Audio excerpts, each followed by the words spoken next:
உங்கள் இருதயம் எப்படி இருக்குது? ரொம்ப உடைஞ்சி போய் ரொம்ப காயப்பட்டு இருக்கா? யார் எது சொன்னாலும் உடனே ஹர்ட் ஆகிறீங்களா? ஒருத்தவங்க ஏதாவது சொன்னாங்கன்னா அவங்கள ஈஸியாக ஃபர்கிவ் பண்ண முடியலையா? அவங்க மேலே கிரட்ஜஸ் டெவலப் ஆகுதா?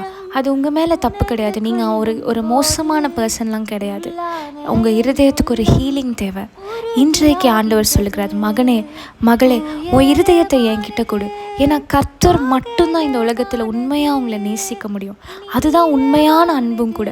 அவர் மட்டும்தான் நீங்கள் எதுவுமே செய்யாமல் உங்களுக்காக அவரோட உயிரை கொடுத்துருக்கிறார். அப்போ அது உண்மையான அன்பு தானே. இன்றைக்கி அவரோட கரத்தில் உங்களோட இருதயத்தை கொடுங்க. அது அப்படியே மாறுகிறத நீங்கள் பார்ப்பீங்க. யார் என்ன சொன்னாலும் அதுக்கப்புறம் உங்களுக்கு ஹர்ட்டே ஆகாது. ஈஸியாக ஒருத்தவங்களை உங்களால் ஃபர்கிவ் பண்ண முடியும்.